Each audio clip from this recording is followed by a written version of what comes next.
but the sun could explode right now, and we would know in 8 minutes. Dropping facts on these motherfuckers. Yield more. And when I really build my career here in Israel, because that's a big part of my goal, to do it here eventually. Like make it here first? To be a UFC fighter that trains and fights from Israel. Oh, I see what you mean. I'm not ready to give up on everything I love for this, for anything. I think life is too complicated to narrow it down and to sacrifice things that are truly, truly important and feel part of you. Sometimes this sacrifice is not really worth it in a lot of ways. And people just, they tend to listen to that voice that says grind. Mm-hmm. But if you're already a person that grinds, it's not always the thing that you need. Same regarding to relationships and family. Like, I truly will give up on the dream of being a world-class fighter if my family needs me here. That just shows your morals and the things you're based on. That like comes from how you're raised as well, I think. Yeah. But like, would you do your best to become a fighter from Israel? Because it interests me. I asked our trainer as well, or our teacher, and I asked him if there is a possibility that a fighter could be trained from Israel and reach world-class level. Like, is there the base to actually build that in Israel? People who can train you to be a world-class fighter from Israel? Is it? I believe so. I didn't believe that in the beginning. That's why I moved to the States. And I don't regret moving to the States at all. I learned an amount that I wouldn't have learned anywhere else. The coaches that I found there, and you could say like the little hub of people, is truly, truly an incredible bunch of minds in regarding the martial arts. Andrew, my jiu-jitsu coach, Tom, my striking coach, and my main coach, my head coach. Lake, my main training partner, and a bunch of other guys that we train with regularly. They truly developed my game in a way that I just couldn't have any other way. That's why I'm returning there now. Mm-hmm. There are things to do and things to learn, and I can't learn them here. Mm-hmm. But at some level, I do have the people to work with here. The difference is mainly the bridges. So in the US, let's say you have a falling out with someone, or you don't like the way someone, interacts with you, trains people, mm-hmm. whatever. Like the teacher. Yeah. Mm-hmm. The coach. Or the teacher, the atmosphere in the gym, whatever. Okay. You can say, fuck this place, I'm not staying, and I'll go to somewhere else. And there is the knowledge in other places. But here you sometimes have to swallow the pill and work with people they don't necessarily like too much, because everything is super small here. Mm-hmm. There are people with very, very good knowledge. I went to do a personal training session with Itai Gershon. You know him? Not really. Who's that guy? In my opinion, he's the most successful combat athlete ever to come from Israel. Okay? He's right now ranked 5th in Glory Kickboxing, mm-hmm. which is incredible. It's the best strikers in the world. That's actually pretty fucking incredible, yeah. He's actually going to have a boxing fight here in Israel very soon. So whoever's listening, go check it out. Buy tickets. It's going to be awesome. It's his first boxing fight. Who's he fighting? Some dude from Latvia, if I'm not mistaken. Mm-hmm. Give us names so everybody can go check it out. Itai Gershon, check his Instagram out. Look up his fight. It's gonna be, I think, October 13th, mm-hmm. In Ashdod. Let's go. Well, I'm gonna watch that with you. Let's go. You're going there to the event? I'm gonna be in the US, but I'm gonna watch it. Let's go. I'm gonna watch that too, and I'm gonna see who. So, explain to me, so you went to train with him? Yeah. So go back on your story. So you went to train with him, and you saw there's a difference between the way that you have to act here. Like, you sometimes have to swallow the pill. But do you feel like that's actually beneficial? Not because of him. We actually talked about it, and he told me a lot of how the things work here. how he managed to create his career from Israel. He trained all of his career in Israel except for camps that he did like abroad. But most of the time it was here. And that's something that is really hard to do. So, learning from the best people that do it. What was the main difference that you saw? Like besides, so I wanted to ask you something before that. Do you feel like it's beneficial, the fact that you have to sometimes swallow the pill and maybe interact with a person you don't necessarily connect with, but maybe that builds character in a way that it wouldn't if you were just like, if every time you had to do something that sucked, like interact with someone you don't like, you were just like, fuck it, I'll do something else. That kind of shows a lack of character, in my opinion. I agree. You have to sometimes just be like, yo, that's the way shit is. You have to take it like at face value and see pros versus cons. And if you are able to maybe interact with a person you don't like, but he gives you that push that someone doesn't in the gym, or you have good sparring sessions with him, but you don't interact maybe normally on an intellectual level. Right. Okay. Maybe that's better. Maybe that's enough to make it worthwhile, and one person shouldn't be like a deciding factor or a deal breaker.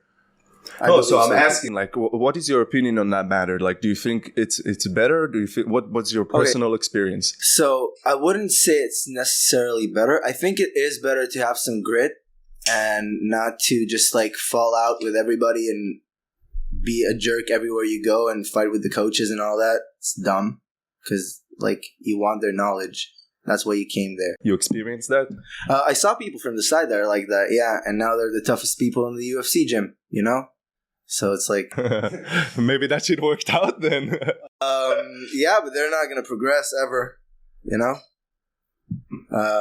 So it is beneficial to sometimes work with people you don't like. It is good, though, to have a lot of bridges as options. Because sometimes the reason you don't like someone is justified. Or the reason you don't like training there is justified because, like, there are a lot of good Muay Thai gyms in Israel. But the sparring etiquette there is not the best. Like, if you don't know what you're doing, or if you go with someone bigger, you might get the shit kicked out of you, Like, just to show whose dick is bigger? In a way, yeah. And I mean, the Israeli society. It's not like a giant surprise that it's like that sometimes here, Yeah, I understand that. So those things are justified because if you get knocked the fuck out in training, it's not good. It's not good for you. You have like a limited amount of knockouts that you can take before that box is rattled so much. And you don't know when it is, so you don't want to get near the border. Are you scared of CTE? Of course.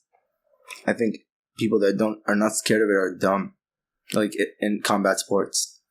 So you know Max Holloway, I'm sure you know him. And there's the meme, no sparring Holloway. Yeah. But maybe that's genius, actually. Like, don't spar. Save as much, punches as you can take. Do light sparring maybe. But don't go hard as fuck. Just go hard as fuck in training, like grind yourself, but in sparring, maybe don't kill yourself because maybe you're hindering that box, that amount of punches that you can take before, your brain is too fucked up. Yeah, but I feel like that's a good thing to say to someone who has really mastered their craft, their game already. They kind of know what they're doing. They're tweaking here and, shaving a little fat here of the movement and all those little improvements. But someone like Max Holloway, there's a limit to how much better he can get from now on. Okay? Like, not anything bad about it because he... Yeah. You're saying it as a praise, not as something bad. So, like, when you're at the top level, it's a game of inches. It's like everybody's so good. So you can have like that break of not sparring hard because you've reached that capability. You know what it's like, basically. You know what it's like? You had the hard sparring sessions that made you into a fighter. Like, in a way, light sparring doesn't give you the timing that you need. Because if you're not afraid of the punch that's coming, it's not the same. Yeah. Because you won't flinch. You won't do the same things that you do in a fight. And in a way, I experienced that. Like, I feel that one of the things that hindered my progress in a little part of my journey, not a big part, like let's say 2 months, is that I didn't spar that hard. I didn't go that hard. Because I had a little bit of like tweaking injuries and a little bit like things that, fucked me up a little. And I felt when I got back to hard sparring that I was a step behind. And it took me like a week and a half to get back to the groove. Mm-hmm. So I wouldn't say it did like a really bad influence, but I felt how it is to a developing fighter like me. Mm-hmm. Like there's so much for me to learn still.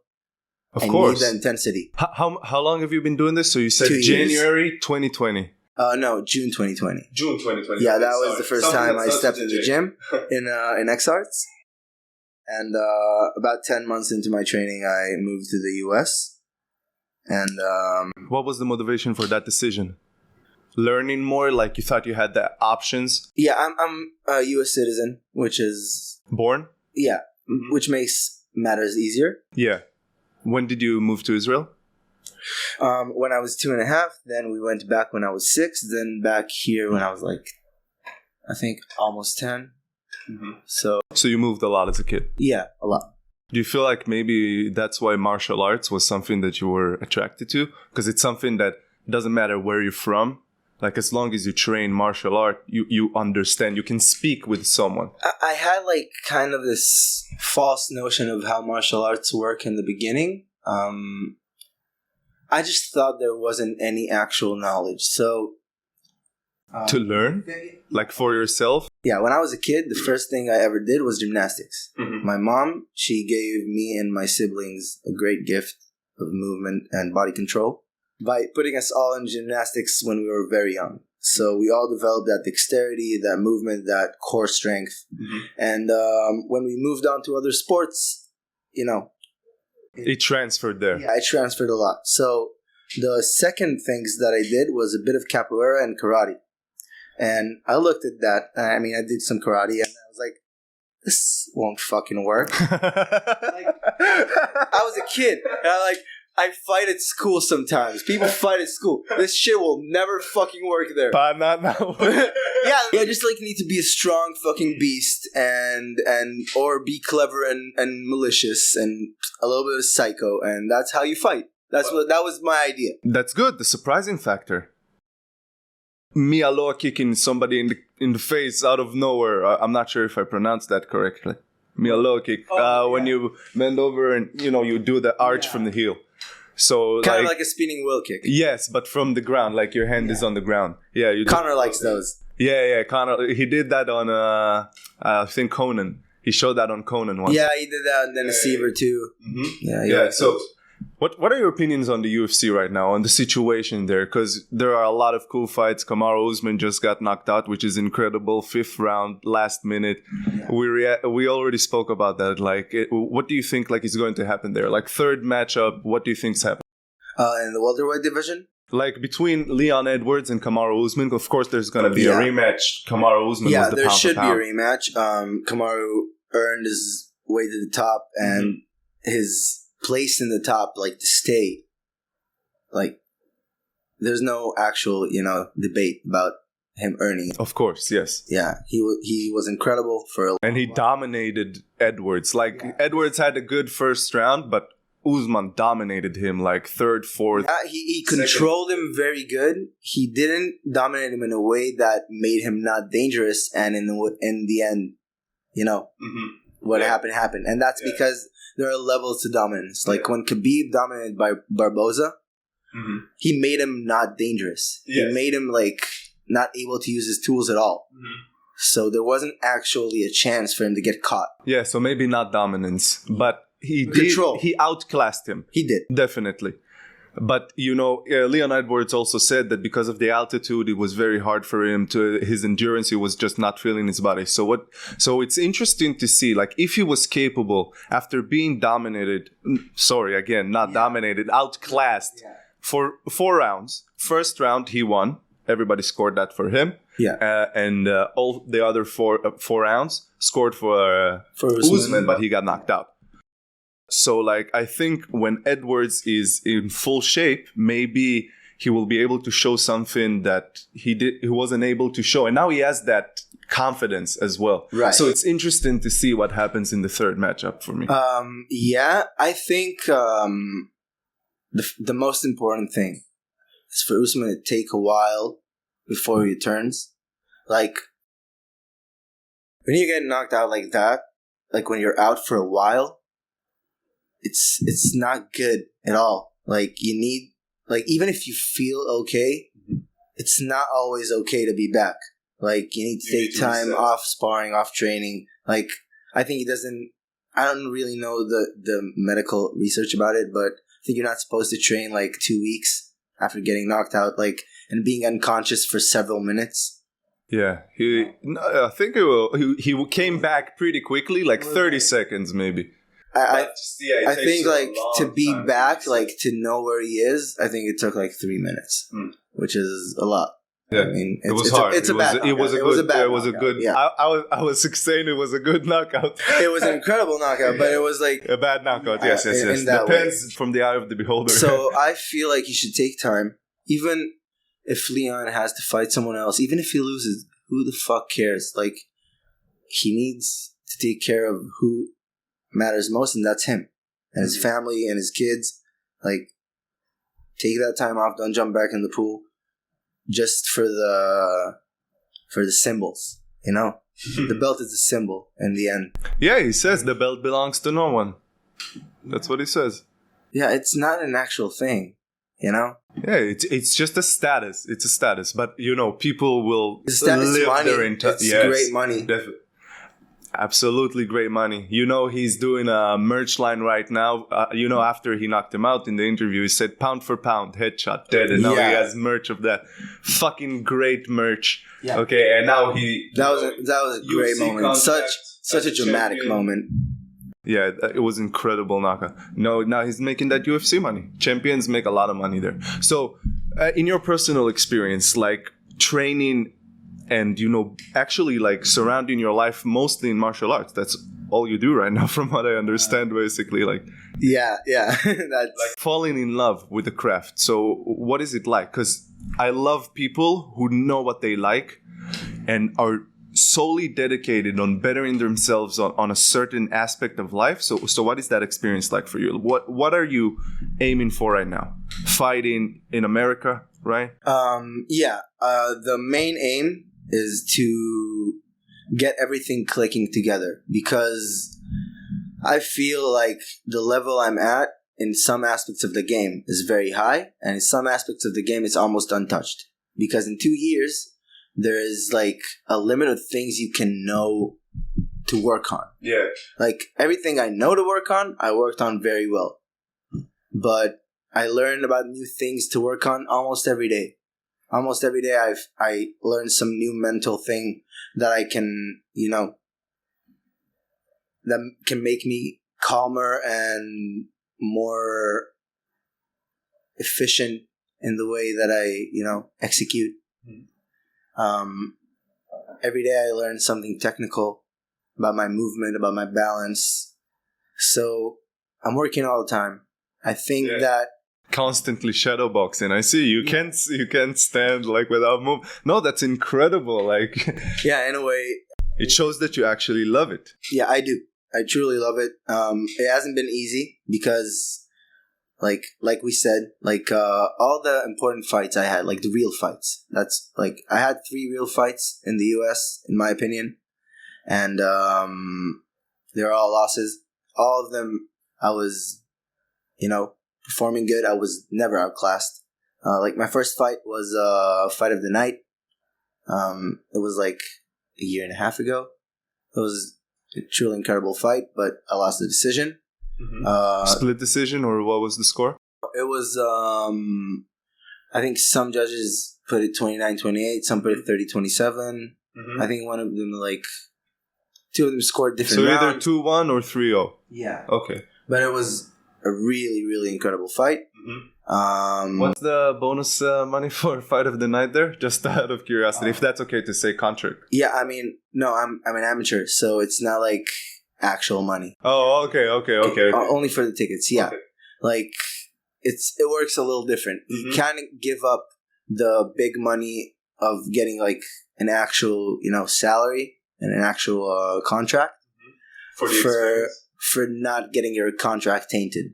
So the people that do it usually want to end up in the big show. So they want to, learn what works before they jump in the water. Into a pro career, like not having, like 6 losses before you actually click mentally of what you're supposed to do. Mentally, technically, there's so many things. Like there are some fighters that are just, great strikers from the beginning, but they just can't grapple. Like they get taken to the ground and smashed. Or someone who's kind of good in grappling and striking, but he just kind of can't put them together. When he's grappling, it's okay. When he's striking, it's okay. The transitions are weird.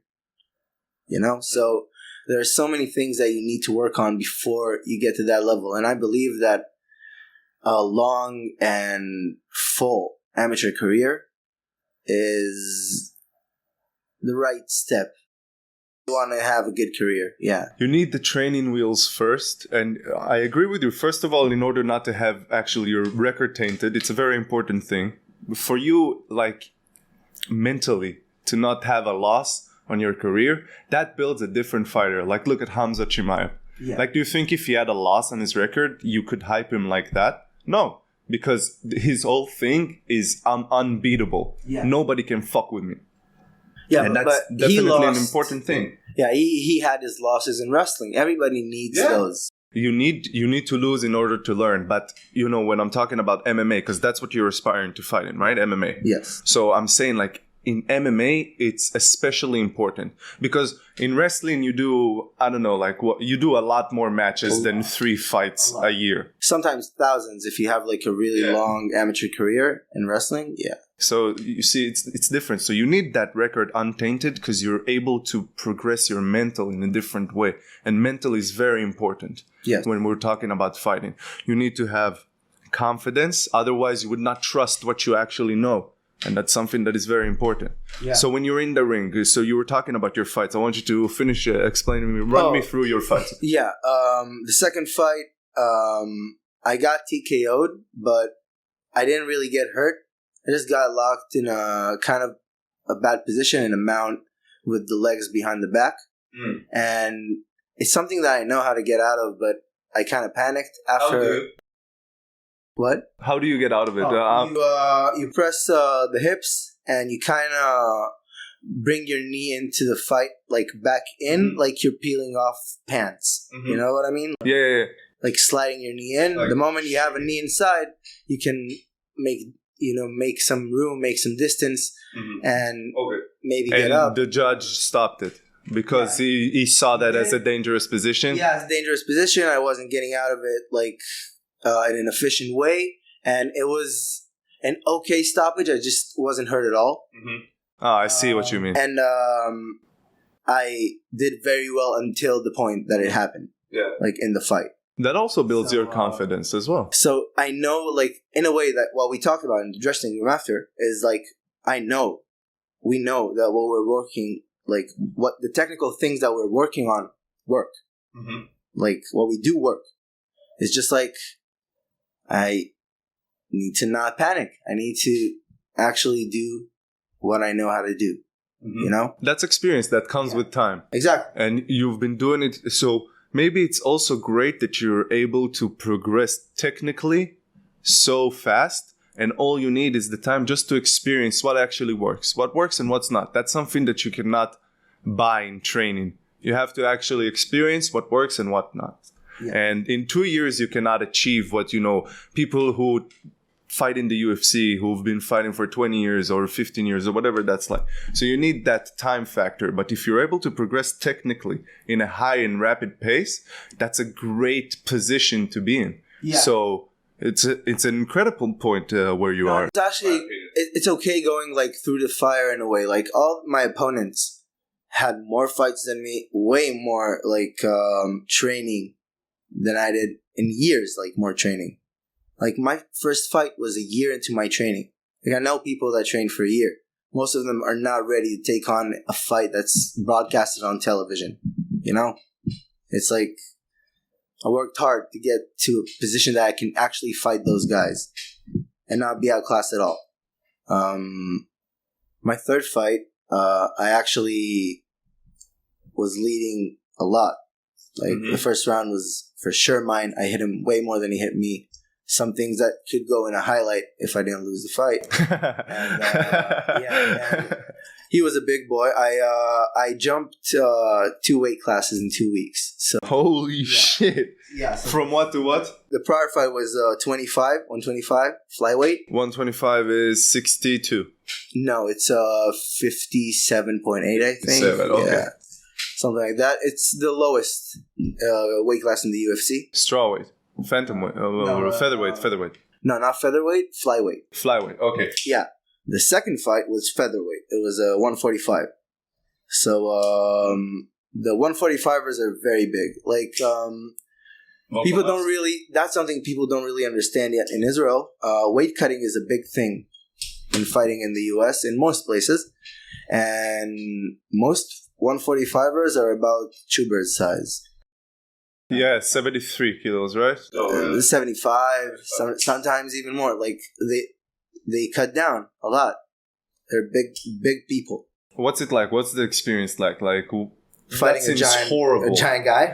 Yes, like giant. He was just big, not giant, but like fighting. Like comparably to you, he was giant. Maybe if you had to jump 2 weight classes. His power was very good. Like I felt his power in the first round. Like I got hit good once, and I was like, "Don't get hit by that." Okay, yeah, fuck that shit. Yeah, like the fight ended with one punch, like one punch, a knockdown, a pretty bad knockdown that like the ref just like stopped it, and when they like turned me around, I was like already getting up, but shit happens. Yeah, no, I mean I wouldn't say shit happens. It was a mistake by in my side.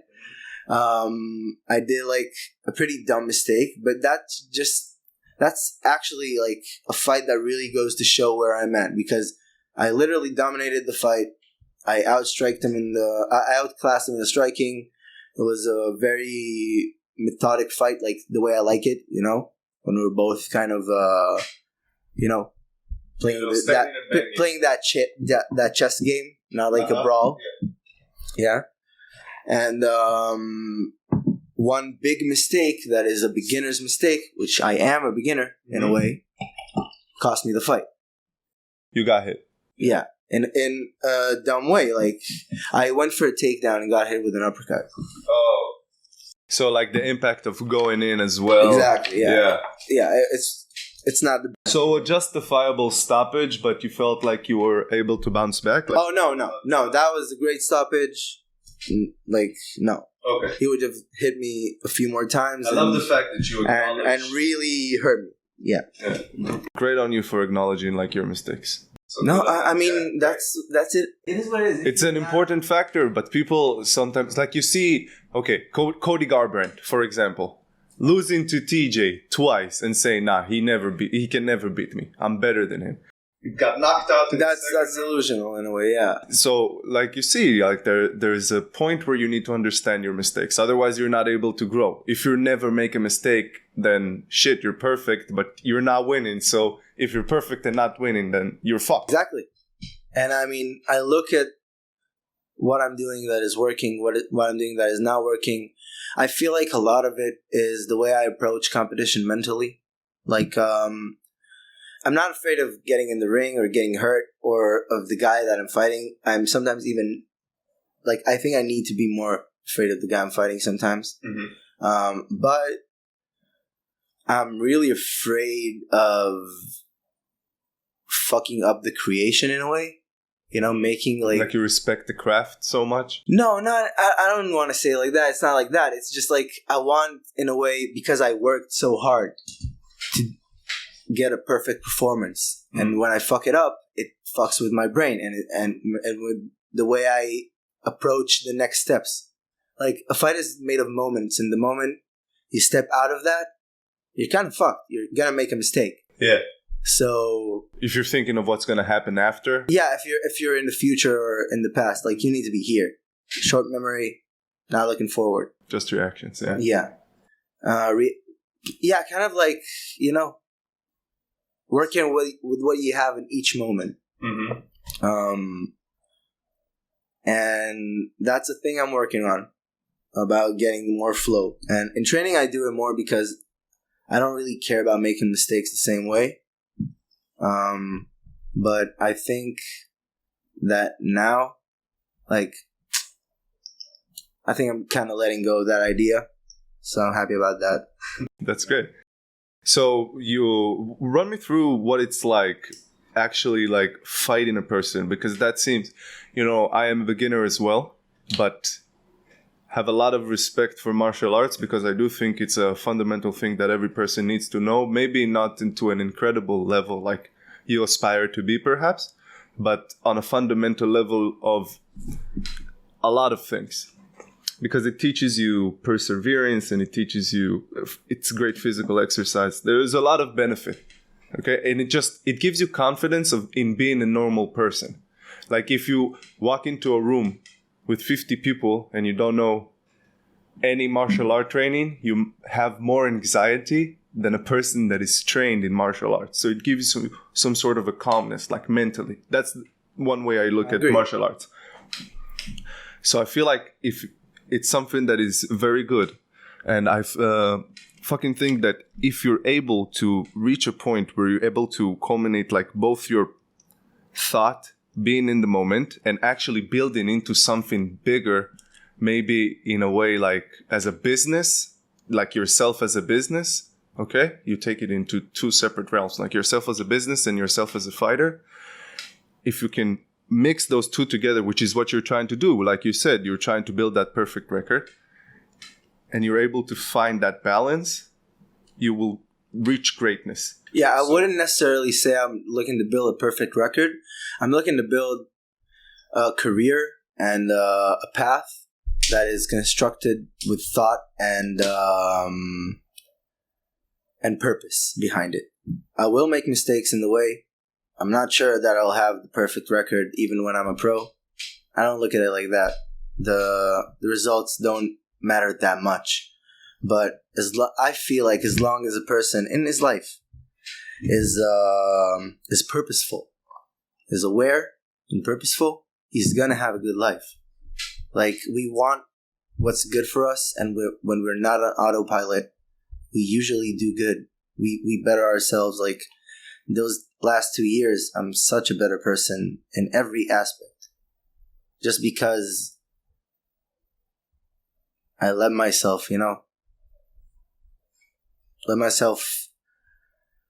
burn off the draftwood, like the things that are kind of dead and still hanging on, and let new things grow instead.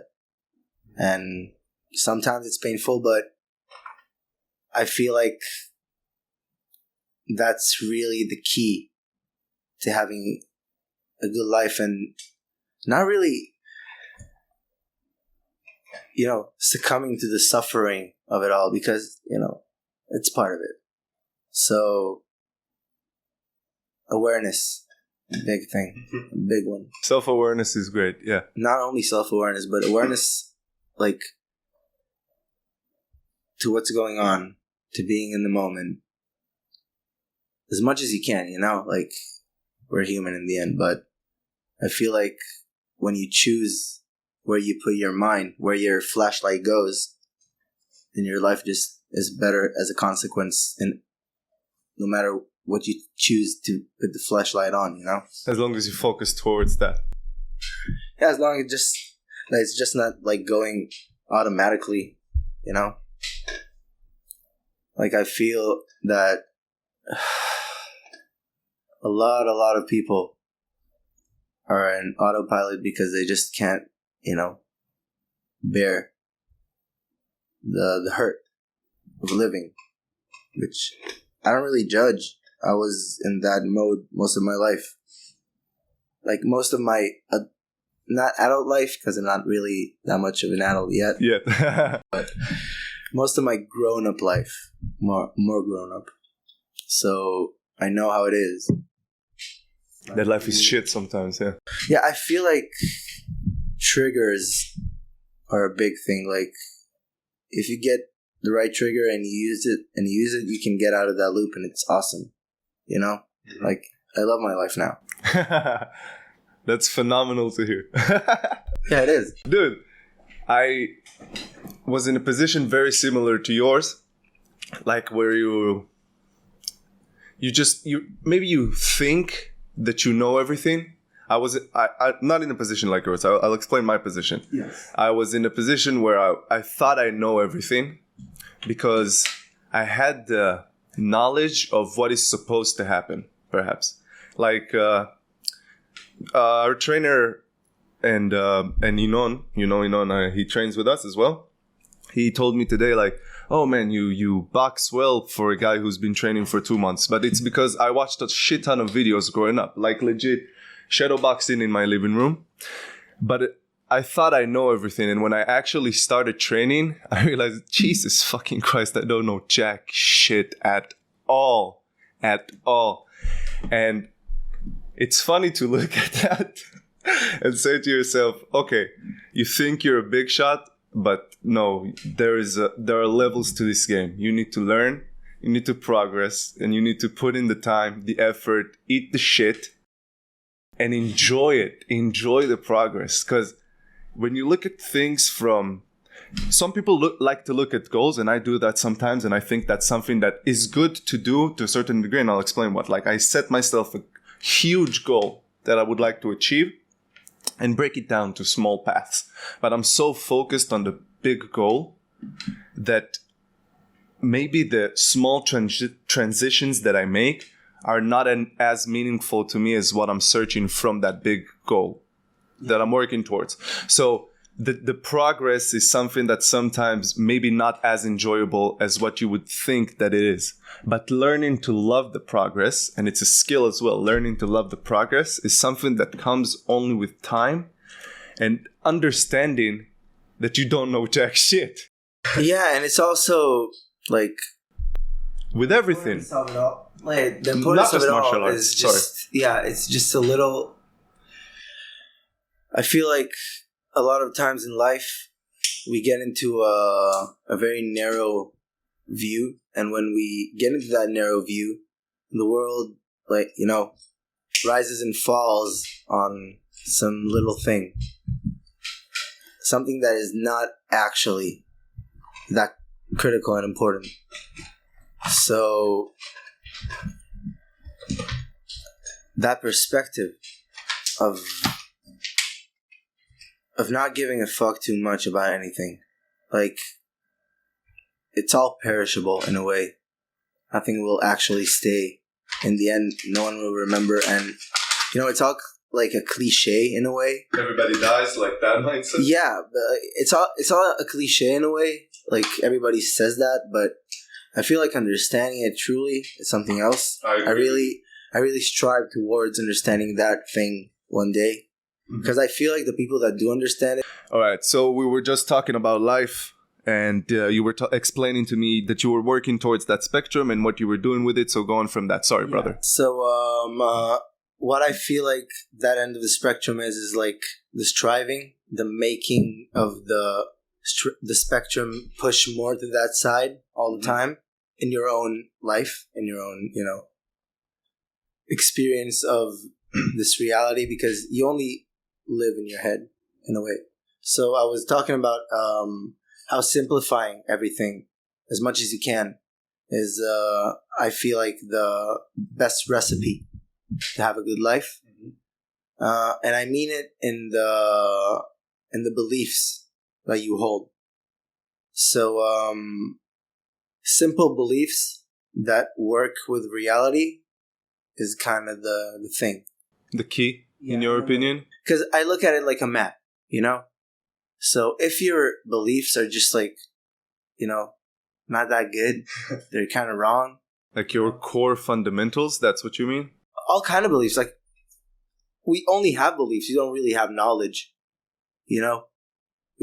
Explain to me what you mean. Okay, so Rene Descartes, you know him? A painter. No, he's a philosopher. Philosopher. Sorry, Yes. it sounded like a painter. Yeah, I shot my shot. It does. He's French, and all those names sound like painters or compositioners or whatever. Yeah. Okay. So, composers. Yeah. Okay. There we go. That's the word. So, so he's a philosopher, and he has like one very famous quote, which is, "I think, therefore I am." Oh yes, Okay. I know that sentence. Yeah, and what it means in the in the actual form of like in the deeper level of it in a way is that the only thing that you know is that you exist. Like, I know that I exist. I don't know that you exist. Actually, I don't know that any of this. You don't know that you exist. No, I don't. I know that I exist because I perceive my own existence. You see what I mean? I'll ask Like, you a question. I feel my own thought. I feel my own feelings. Like, there is an observer there. I don't know what it is, but the thing that I know exists through feeling and experience. So it's kind of a knowledge, but I don't actually know anything else. It's only a belief. Like, and some beliefs are way better than others, man. Like, I believe the sun will rise tomorrow, and it's a pretty good belief. Like, it worked every day so far, But that's a very simple belief. Yeah, but the sun could explode right now, and we would know in 8 minutes. Tunnel. Yeah, we would know in 8 minutes if it happened right now. And dropping facts on these motherfuckers. So yeah, that would be shit, and my belief will go down the drain. Yeah. So it's not knowledge. And I feel like we get to a certain point where we have a small number of beliefs, but they're good. They're good for the map. Like, I see it like as a path that you draw on it. If you're not honest with yourself on where you are on the map, and a lot of people hold beliefs that are not true to where they are. In order to be socially accepted, like, in a way, you mean, or? In order to even accept themselves, so they have to lie to themselves, Like, everybody does that in some degree. Yes. But the less you do it, you know more where you stand on the map, and then you can navigate. And the simplest beliefs, in a way, are like the simplest paths, Like, they're kind of the most straightforward. Sometimes they're hard, but they're like the least work in the end. And that's kind of simplifying, Yeah. Because we only have that much attention to give. And if you simplify what you give attention to, then your life, like, let's say everybody has 100 units of attention, and we most of the time have 30 on like random thoughts, random loops in our mind. And that's like a good percent, So if you live as much purposefully as you can, you get to the highest percentage of like using your units. But I feel like the way I perceive this thought, I question it sometimes by this question. Like, I ask myself this question about consciousness. Like, I agree with you, but when I started going into software development, I understood the capabilities of technology. Like, we were talking about technology a little bit, like that I'm kind of horny for technology. Like, for real. I'm a nerd as in the best way possible, in my opinion. Yeah. Like, for real, I love technology. So I feel like, the simulation theory. Like, how do we not know that this is a simulation? That somebody with a quantum computer, with quantum whatever, something quantum there. Yeah, like the word quantum is somewhere. Yeah. I think it's called a quantum computer. Basically a computer that is able to process generate realities. Make a simulation, run. So basically the way code works is it does whatever you tell it to do. Literally. That is what it does. Okay? Whatever you tell it to do, it will do it. So what if somebody had the capability in the computer to make a simulation that makes you and I and this planet and this universe and this concept of reality and existence and what we perceive, he made it by making a script. He wrote it on his own. He wrote the capabilities for us. He basically gave us the ability maybe to understand where we are and how to experience things in life. But how do we know that that's not where we came from? That's the stimulation theory. Okay? So basically, Neil deGrasse Tyson explained it in the best way. So it's in a world where you are able to make a simulation. And that simulation develops to a point where it can develop its own simulation. And and you go down that, okay? Yeah. In a billion simulations loop. What is more likely? That you are the simulation that started it all, or in the middle of the billions? Right. So that's the way I look at it. So sometimes when I look at life, and I know it's a fucked up thing to say, but I think it's like a video game that someone wrote. Somebody wanted to maybe fuck with our thinking and play with us, but I don't believe that religiously. It's just a thought that I play around with, like, conspiracy theories. Yeah. I don't walk around in life and walk over grandmas to get $50 like GTA. Yeah. But I feel like if there's a capability to build that, it's funny to think like, what if we're in that simulation? So it gives you like the thought, and it goes back to what I was saying, like, live life as well as you can live it and as purposeful as you can live it. Because whether it's real or not, you get real pleasure and real discomfort and real unhappy moments and peaks and lows. And you can understand it and you can perceive it. Whether it's real or not, you can experience it. So it doesn't matter if it's real or not. Right. Just live your life as best as you can do it. But live it still to be remembered, not maybe by you, but the high score in the video game. Yeah. Like you have the highest score, the best life, the perfect life. That's the way I look at it. That's just something that weed makes me think about sometimes. But I love that concept because it gives me purpose. It makes me understand that life is shit sometimes, life is good sometimes, but you have to experience it as it is, face value. Yeah, I mean, I feel like life is truly, we talked about it before, I feel like life is kind of a onesie. It's like a one-piece suit. Mm-hmm. And you sometimes look at attributes in someone else's suit, and you're like, damn, I wish I had those attributes. Mm-hmm. But it doesn't work like that. Like, you only get the whole suit. And you can't really know how it is, how it feels, if it fits you, only when you try it on, but you can't try it on. You can only try it on your own suit. That's why jealousy is a bad seed to have in your life. It's just dumb in a way. Like, I don't... Okay, not dumb necessarily, but really a pointless process in our brain. Like, it's kind of the more animalistic part and less of the advanced part. Yes, being our brain higher status. Yeah, our brain is very unbalanced in that way. Like, we have some very, very advanced parts of it that do, like, incredible, like, pattern recognizing and all that shit that we can... Computing on a level that we can't understand, Yeah, and some things are like, that are primal as fuck. This is mine, get away. Yeah.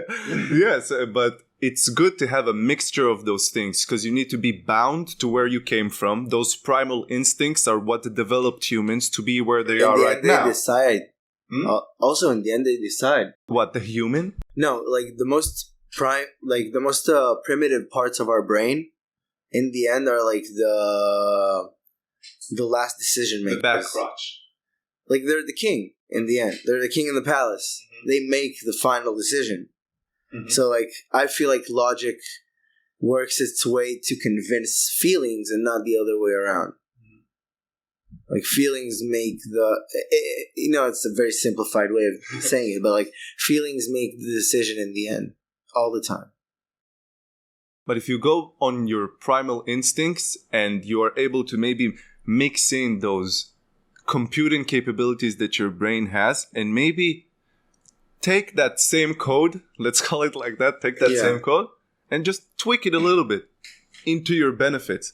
Like, we're very focused on we're talking about martial arts, so it's a huge point in our lives. Some reason that we connect to it so much is because it's primal.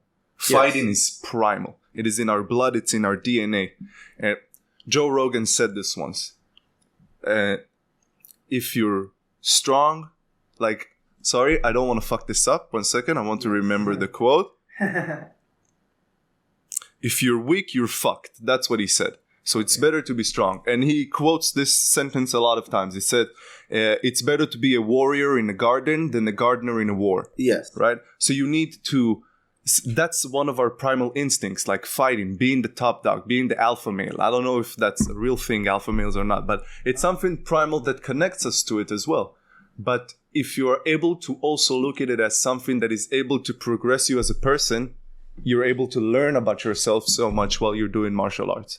Who you are as a person. I'm sure, have you ever smoked weed and done martial arts? Yeah, of course. So you know where you're in that flow state of weed and martial arts where your brain just goes naturally on its own? Yes. Nothing, you don't even think, like you just react to everything perfectly and you just flow. Like I've had that many times, in the many times that quote unquote, times that I've worked out, but I feel like I don't do it a lot. Sometimes I do it because I feel like it's able to maybe teach me a new thing. So when you do that, you're working solely on your primal instincts because you're in that flow state. And I don't feel like it's solely on the primal instincts.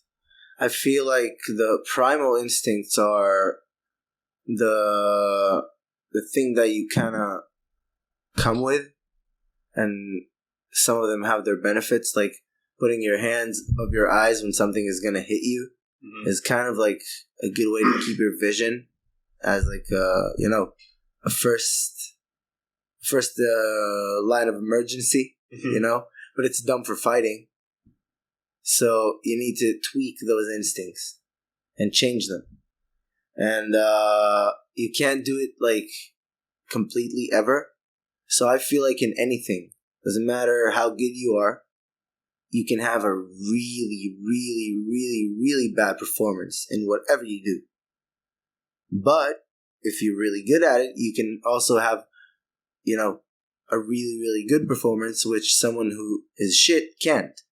So you can still have the shit ones, but you are the only one, or one of the only ones, that can have the actually incredible ones. Mm-hmm. Okay, so the point is that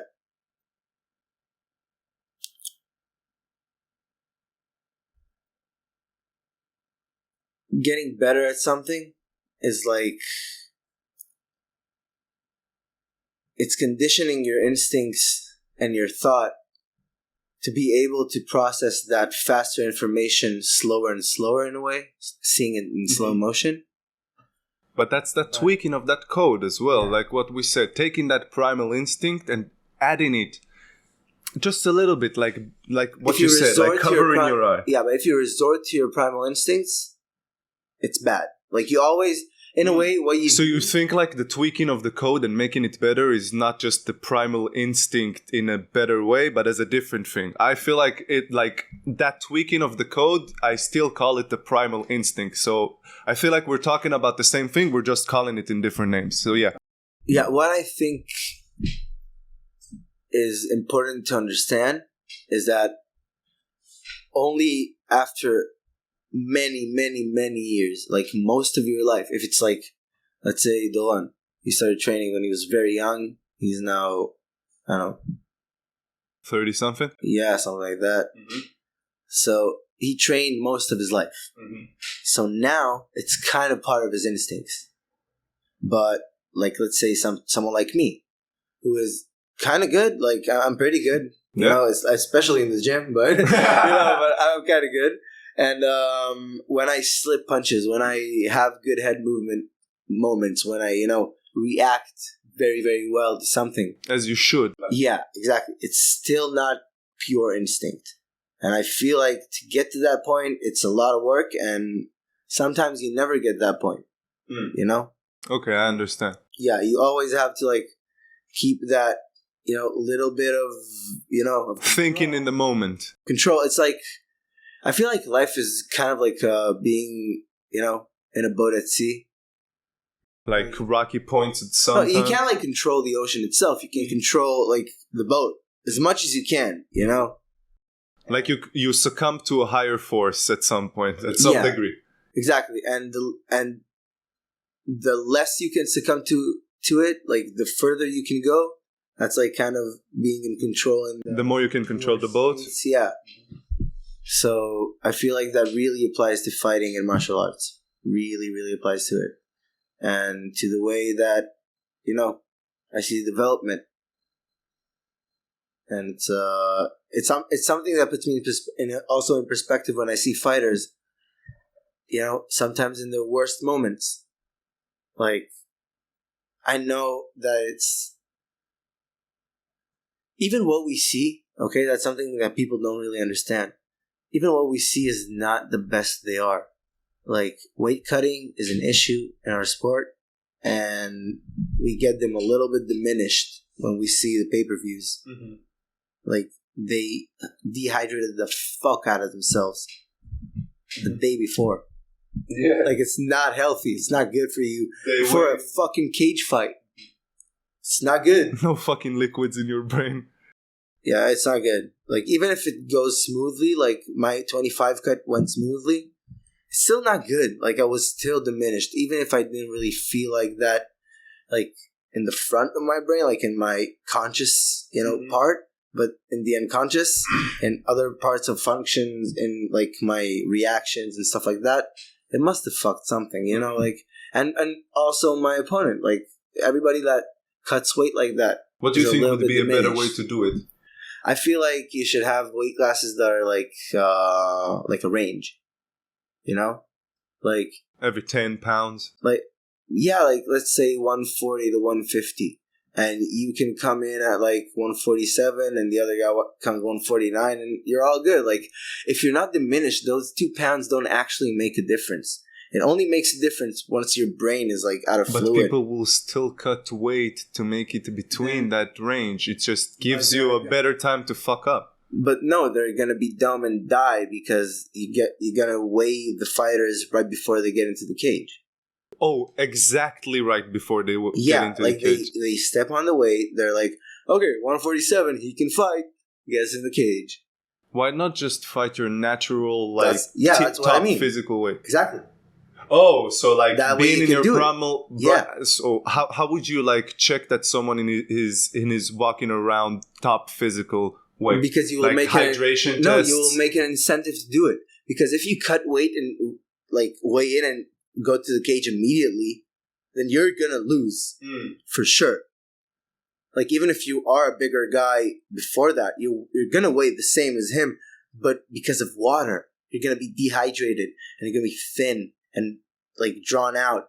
You're gonna lose the fight for sure because you haven't drank or eaten in a day. So there is no incentive to do it. The only incentive to get your weight is like to the perfect point. Mm-hmm. And then you see what the weight class is. And if it's like 152, your perfect point, then you tweak it a little and make it 150.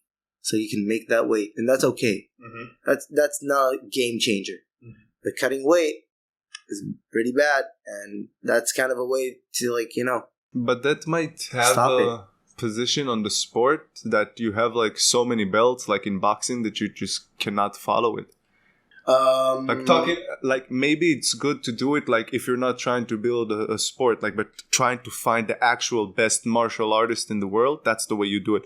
I feel in order to make it a sport, you have to have a certain weight class. In my opinion, like I'm just trying to offer a certain classes. You have to like make a single weight, but you have to show like you can test the human body and see if somebody's depleted, if he's dehydrated, if he's not in his top physical, like in his best shape, okay? You can test that in a person's body. And if you test someone before he gets into the cage, not just weigh him on the scale and see that he measures up to, a constant wave of how his body performs and it's in its peak form, then that is the weight that he should fight in. Okay? Because then you're not dehydrated at all and you don't have to look for any range to fight in and maybe still deplete your body to get into that cage. Maybe take the risk of getting knocked out. I'm not saying cut 2 pounds. I'm saying before you fight, like a few weeks before that, you decide like, oh, I'm 152. I'm going to stop eating that much carbs. I'm going to get a little less fat, get some abs down there, and get from 152 to 150 in a healthy way. And that day, healthy and hydrated, you're going to be 150. And if that's not possible, if you're like lean as fuck, then just eat and grow a little. Like you can do that. You can grow 3 pounds. Like I feel like if you fight in a higher division, then the range grows a little bit. That's kind of how it is anyways, you know? Like in heavyweight to light heavyweight, that's 60 pounds. 60. Oh, 205 to 265. Right. That's a lot. So also adding 2 weight classes won't kill anybody. Yeah. There aren't that much. So, but then you're not making a 2 pound. Oh, I see what you mean. I understand now. Okay. So you mean like still having like separate divisions that are maybe 10 pounds apart, but just having a middle range of where you can weigh in. Yes. Okay, I understand. You can weigh in like for the 140 to 150 division, let's say, you can weigh in at 141. Technically. It's just a little dumb, but you can do it. You know? So, like you got a range. I understand. Okay. So what is your diet like working up to a fight? Like what do you do differently? Like on a normal daily level, your walking weight is what? Right now I'm like 68, 69 kgs, which is a lot for me. Usually I'm less. It depends on the fight.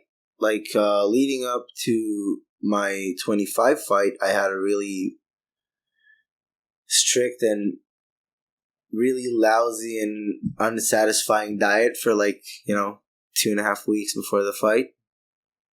And I lost a shit ton of weight and a bit of muscle mass and all that. And I stopped eating salt.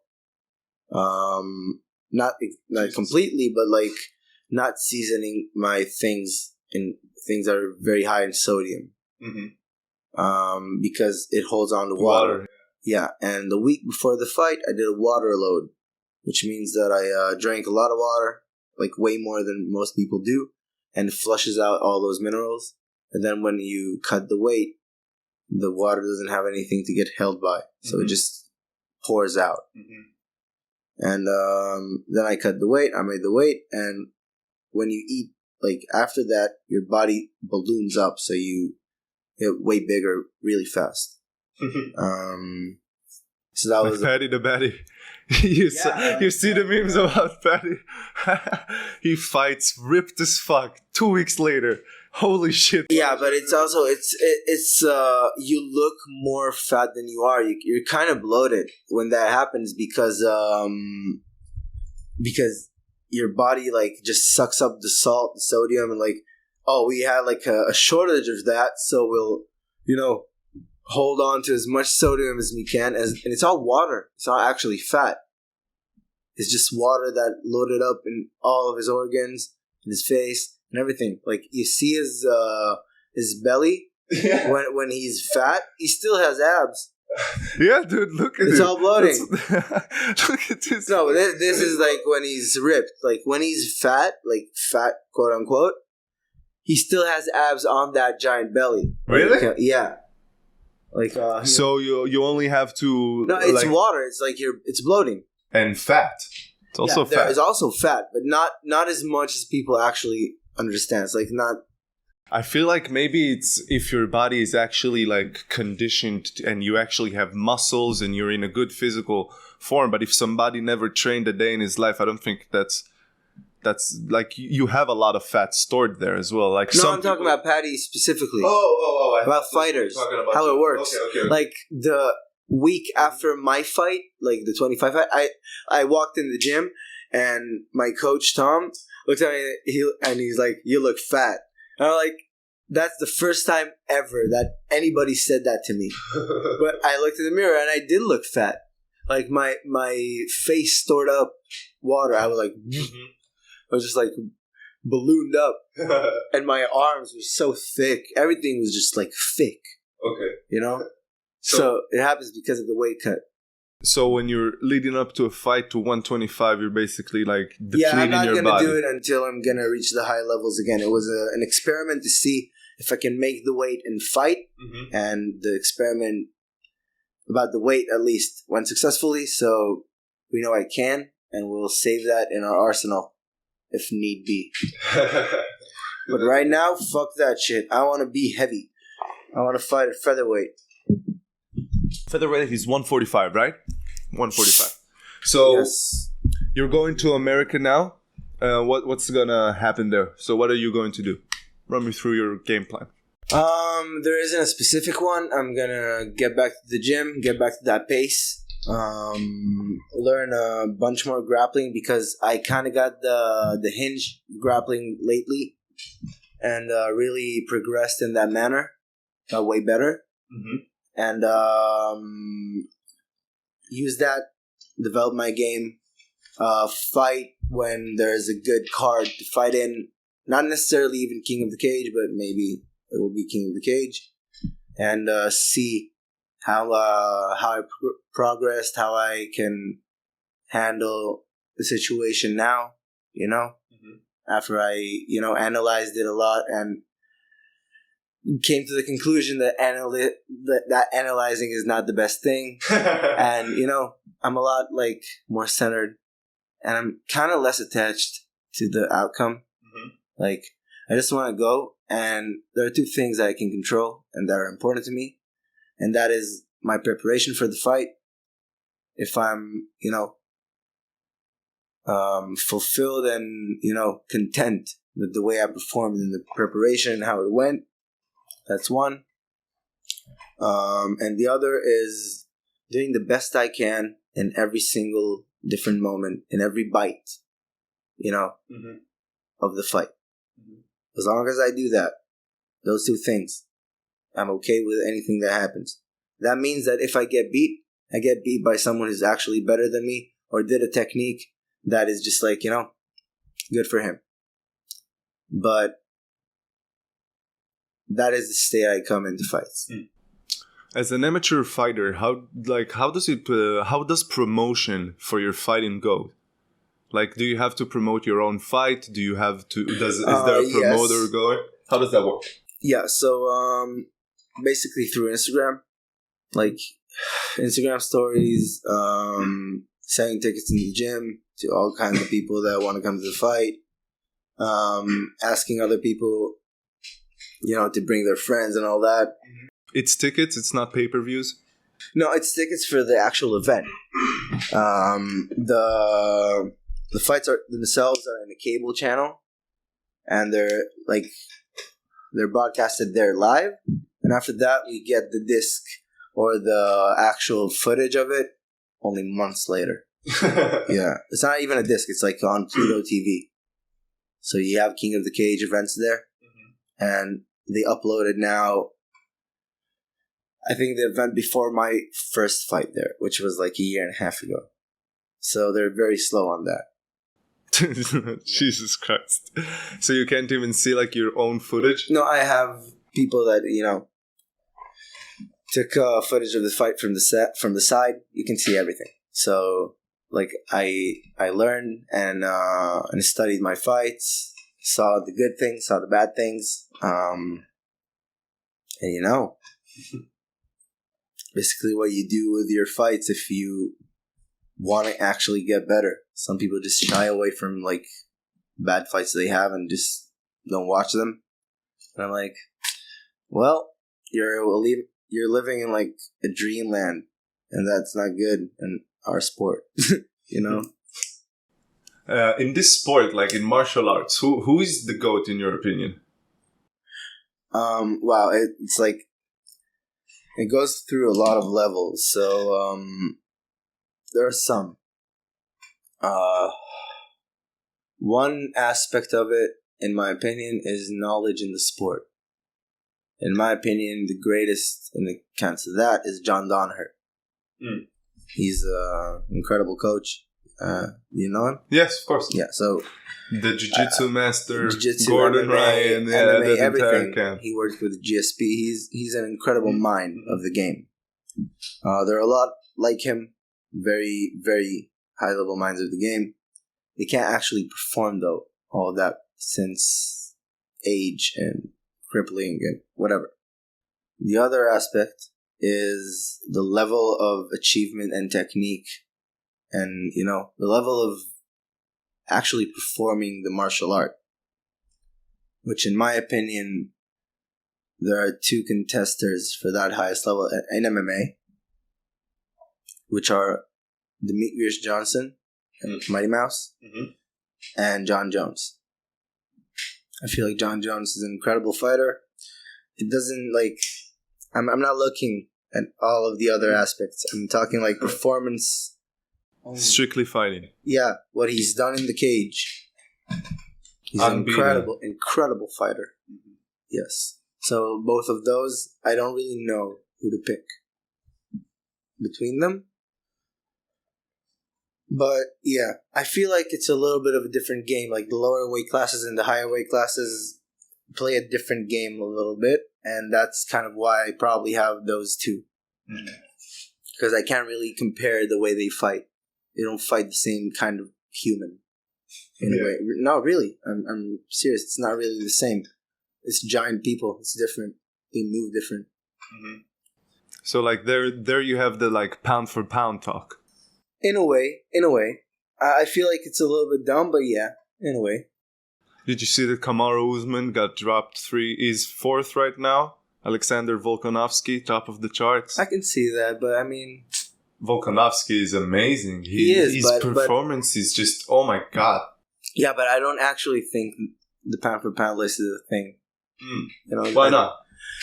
Because styles make fights a lot of the times, and like, let's say, like what Volk does is a more aggressive and straightforward version of what Izzy does. They're from the same camp. And I don't know if you shrink down Izzy to be able to get to 145. I don't know if they fight that goes that well, you know? Because there's, like, you put here the same style. Someone with a body that is a little bit more able for that style. Like, Volk is an incredible athlete. That's a big thing. But he's short. So he gets hit more than Izzy. Because of the range thing. And I don't know how it would translate, you know? Like, you can't really know. So you mean like because when you're small but maybe you're big and you have tree trunk legs like Volkanovski, like you're able to wrestle smaller guys more easily than maybe if you were like 205 but you had tree trunk legs and you were short, then it wouldn't be as easy to dominate someone in the wrestling division maybe. Exactly. And also Volk used to weigh 214 pounds. That is a giant human being. Fucking rugby player, yeah. He was a giant dude, and he still has the core muscles and the density of that, of carrying around that weight all day. His bones are dense. He's a strong person. So that's another reason he dominates that weight class. But you can't really do that with the giant weight divisions, because to do that, you have to be an insane human being, you know? To be so strong that you were like 300 pounds and shredded, and then you went down to heavyweight, you know? There's no such person. Like, Ngannou is like the closest, but you see how he moves. It's not even close. You see Cyril Gane moving, like the way his movement is working. Like, he's the best heavyweight, in my opinion, to like show perfect technique and style in movement, and like he's the best moving heavyweight that I've ever seen. There are others too, like Cain Velasquez, in my opinion, is the best technique wise and skill wise heavyweight ever. His cardio was insane, and he put the pressure in a way that no heavyweight could. He moved like a lightweight, and I really, really admire him when I watch him. He's kind of a different beast for that weight division. So they're like, the history of heavyweights is a little different. It's kind of also a different game than the rest of MMA. You know? Okay, the third aspect in greatness is the buzz. I don't know how much minds you touch, how many people started this shit because of you, how many people heard of this shit because of you. So like your effect, basically. How much of the name MMA, like who is the person that pops into the heads of people first, no matter what? McGregor. Yeah, exactly. Everybody knows that. And I feel like that's an aspect of greatness. Yes. And he's the greatest in that. Yeah, I agree with you. You could call him the greatest in a way. Like, if our aspect, culture dies, and archaeologists look it up 2,000 years from now, and they see we did MMA, most likely they'll see something that is related to Conor in some way. The amount of data and posters and books and like whatever around him is so much more than the rest of MMA that it just like it eclipses it completely. It's kind of sad to say it, but he's still to this day bigger than the game. It's changing, but he is, and that kind of makes him the greatest in a way. But I feel like UFC is growing so much right now that you're able to maybe generate GOATs in that aspect more easily. And technique-wise as well, because the technology of learning techniques is evolving. Like, if you're a fighter 60 years ago, you would not be able maybe to... Not even maybe, almost. For sure. Okay, I just wanted to say maybe. Very good belief. Probably works for almost all cases. Yeah, so if you put somebody from 60 years ago against somebody right now with the same weight, you're not able to compete with those guys. So yeah, maybe you're able to generate GOATs more easily in every aspect. Like, as we progress as humanity, it seems like, you have people who put their stamp on humanity, like maybe transferring the talk right now from GOATs in MMA to GOATs in general, like in humanity. Like, so you had people like Albert Einstein, you had, Newton. I forgot the name right now. I got a blank, but I recalled it. You had people who put, Isaac Newton. Yes. So you had people who put a stamp on how we understand humanity. And then you have people like maybe Eminem. And you have people like Kendrick Lamar or people like that. So you take GOATs in so many different aspects. I feel like as we progress as humanity, it's it's easier to produce GOATs. So it's weird to perceive what a GOAT is. Yes. It's hard for me to say who's the GOAT. But if I have to call a fighter a GOAT, I think it would be Khabib. Because when I think of a fighter, like you said, when you say MMA, when I say a fighter, I think Khabib instantly. Because he was respectful in everything and he stood up for his manners. And you had that shit with Conor as well, the way he dominated. So you kind of combine all three of them together. All the three pillars that I talked about. Mm-hmm. Like the knowledge, what you actually performed in the cage.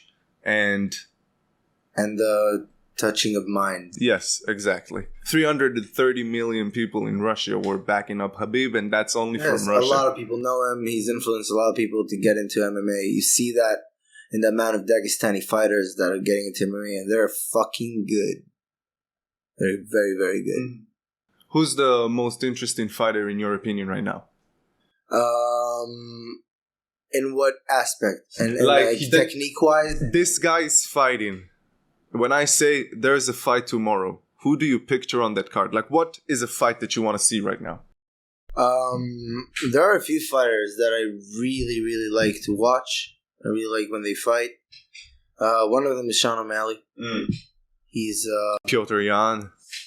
Piotr Jan is... their fight, I mean. Yeah, but he's not in that same aspect for me. If I would name three, he's in those three. Sean O'Malley. The other one is Izzy, Israel Adesanya. Yeah, he's incredible, and every time he fights, I get new knowledge to extract from it. And another one that I love watching, and that's someone who's like not really as known yet, in my opinion. Like I'm pretty sure he's gonna get like way bigger. Is Nathaniel Wood, which he's not really known at all. I recall that British name. Guy. Yeah. His last fight was against this guy Gabriel Rosa, I think. Gabriel, I don't know if that's his name. Mm-hmm. Something Rosa. Mm-hmm.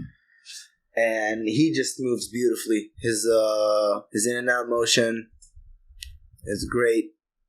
Like, I watched all his fights. He's a very, very good fighter. Learned a lot. So, like, you appreciate these fighters, like, from what aspect? Like, when you look at these things, like, from the when flow, you want to watch a fighter. So, from him, when I watch, this guy. So, when I watch his most recent fights, he's on a good roll right now. He displayed shot selection and decision making and transition between grappling and striking that is just like one of the most fluid and efficient that I've ever seen. Very, very balanced. Keeps his balance all the time. Moves his head out of the center very easily. Like, no axis motion. No jittering. None of that shit. So when I watch a fighter, like, you see the thing that I saw in those 3 fighters that I mentioned, some are way, like, bigger right now than others, but, they're all UFC fighters. They're all great. So the thing that is in common in both of them, in all of them, all 3, is that they don't really move without purpose. When they fight, everything that they do has meaning. And that is a very energy-saving thing if you look at it like in a practical way. It's also beautiful to watch. Mm-hmm. That's what makes it so fluid and incredible. You're like, damn, that's so smooth. What is smooth? Smooth is like simple. It's like no axis movement. It's not jittering. Mm-hmm. Easy. Izzy, Sean O'Malley. Mm-hmm. Yeah. Like Conor in his prime. Who do you think? Anderson Silva. There's so many fighters I love watching. Like, I'll watch Anderson Silva fights over and over. I think I watched the one with what's his name? Damn, Forrest Griffin. Oh yeah. I watched that one, I believe, more than 100 times. I mean, it's very short, but I watched it more than 100. Like, damn. Yeah, that was a cool knockout. Oh, but Forrest Griffin so is smooth. Fucking love so Forrest smooth. Griffin. Yeah, I love that dude. But I mean, come on, I don't really care. Like, I don't look down on anybody for getting knocked out or losing or anything like that. Like, when I picture a fighter, and it's something that I kind of learned on the way, because I didn't have that in the beginning because I wasn't that confident in who I am, and reflected in that way. But right now, when I think of a fighter, like when I think of Corey Sandhagen, I picture him flying kneeing Frankie Edgar in the face, and spinning wheel kicking, Marlon Moraes in the head, finishing him. Mm-hmm. And I picture even some of the fights that he kind of lost, with TJ Dillashaw. Yeah, that was a very close fight. An incredible fight. I think he won that fight. I agree. But but regardless, that's what I think of. And when I think of Frankie Edgar, I don't think of him getting knocked out by Corey. Like right now, I did because and Marlon Vera. I brought him from that, but I think of him in those incredible comebacks. Mm-hmm. And I think of him like... with Gray Maynard. Yeah, with Gray Maynard. And I think of him, fighting, actually, winning in his size, the lightweight belt, which is incredible in my opinion, Mm-hmm. So, I don't look at fighters for their bad times, like their peaks. You judge them by their peaks. Not only, but like when that's kind of how I, the first instinct in a way when I see those fighters. Like, I admire them a lot. They're so high level. Like, it's kind of incredible the level that some of the people there get to and the way they can perform. Like, it's 25 minutes, man, of fighting. It's like you're taking sometimes a lot of damage. Like, Volk versus Holloway, like the last fight. Like, it was an incredible fight. And I think Holloway is an incredible fighter for that performance, even though he lost. He survived that. Yeah, he fought there for 25 minutes with those fucking cuts on his face. Man. Oh, man. That was so bad. Mm-hmm. That's also a big factor in fights so much. Is that something you've experienced? Like, have you ever been to a fight and got cut really bad or maybe? Not bad. Like, I have this big cut on my eyebrow. Yeah, I can see. Yeah. It started from the army. Mm-hmm. Yeah, I got hit, like, with like, a part of the gun, like, of someone else. You know, you just, like, swinged and I sat on a bench and I just, like, got it in my face. Mm-hmm. You know, that was the first cut. And then I got cut, again, sparring, just, like, a nicking blow, you know, like, just, like, schlick, nick. Because I have these caveman eyebrows, you know, like, I have these, yeah. So they go out and they're easily hit. And then it opened again and I had to get stitches, and then it opened a tiny bit in my last fight, but not like something really substantial. You were gonna do scar removal surgery? No, fuck that. Fuck it. I get cut. Like Nate Diaz, bro. No, it's different, man. Nate Diaz's skin is so, like, fragile that if you like poke it wrong, it bleeds. Like, you know? Like, no, it's just, I don't know how he got to that point. I think it's also genetics. Like, probably his skin. And so many fights of getting cut. Yeah, but also his skin probably doesn't react the best to getting cut. Like, his scar tissue isn't, like, the best, you know, patch. Yeah. Some patches are better than others, you know. Who do you think wins, Khamzat or Nate? I think Khamzat is probably going to win. I think it's not going to be as straightforward as people think. Mm-hmm. Nate is, you know, very, very easily underestimated, but he's very, very hard to finish. He's crafty. He's weird. He's not afraid of anyone. Like, truly, he's not afraid of anyone. 100%. So that's something that I don't think Khamzat ever experienced. Mm-hmm. Like, Burns was afraid of Khamzat for the first round. That's why it ended like that with that knockdown. And then he kind of like, okay, it wasn't so bad. He kind of thought it through in the corner. And then in the second round, it was all out. You know, guns blazing. He knocked him down, and it was a crazy, crazy fight. Yeah, incredible fight. Yeah, but Nate, from the get-go, is not going to be scared of any situation. Not ground, not striking. Maybe to a fault. Maybe it's dumb. Mm-hmm. But he's not going to be afraid. And it's a different reaction. You don't get the same thing. Mm-hmm. So yeah. Yeah, Nate is and he's so accustomed to, like, proving people wrong. And he's been there. He's an OG. And he's an incredible fighter. Like, he's an incredible fighter, incredible grappler, and he can strike. Yeah, I agree with you 100%. Like, his Conor McGregor fight. Yes. That, like, showing up, proving everybody wrong. And, you know, I'm not surprised, motherfuckers. And imagine if he says that again. Like, fighting Khamzat. Like, bro, in the second fight, when Conor was really prepared, he had 4 knockdowns in the first round. He ate giant shots, and came back to a point where he almost finished Conor. Like, Conor was gassed. He was getting hit. He was up on the cage.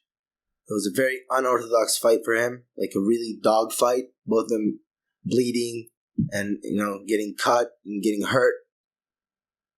I mean, do you ever know of any other fighter that gets back from 4 knockdowns in the first round to, like, beat the shit out of a guy for, like, almost 3 rounds? Yeah.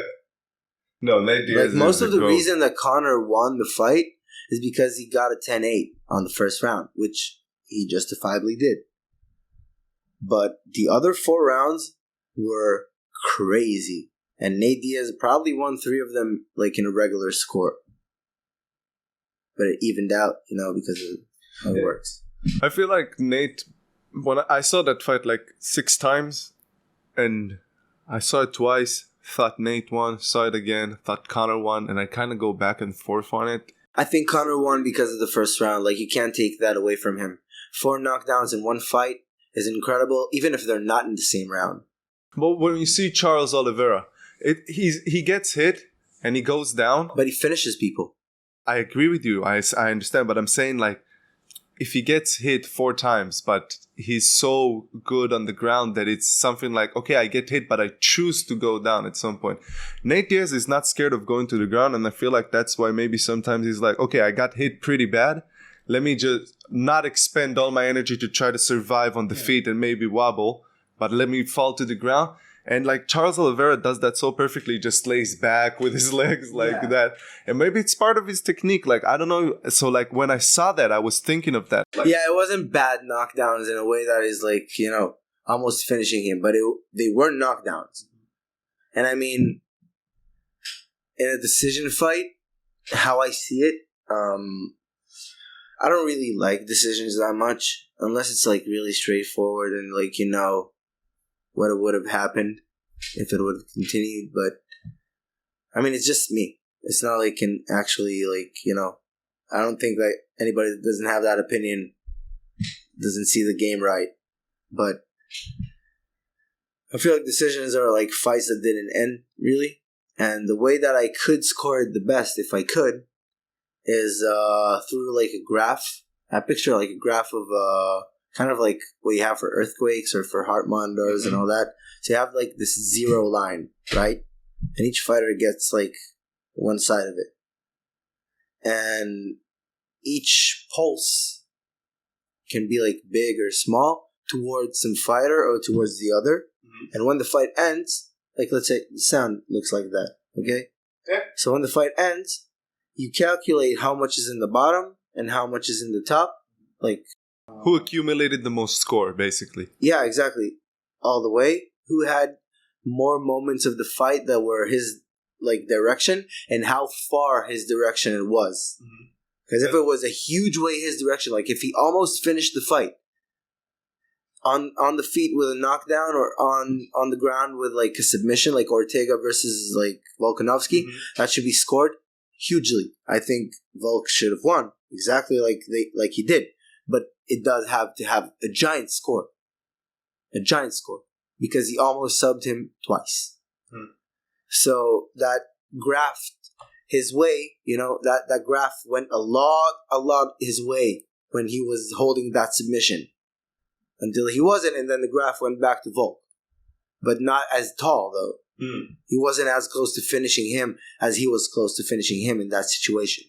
Maybe if you let that third round, like after the guillotine choke, right? And then the triangle. I think that was the third round, right? Yes. And then, like, if you let the round go for 30 more seconds, Volk would have finished him, though. Ortega was gassed. Yes, I agree with you on that. But I feel like the round was stopped before he got to that level in the graph. So, like, if we were here looking at that, it was on the way. But it was stopped before it got to the peak. I understand. Like at that moment, yeah. Like in some peak level, it's a finish.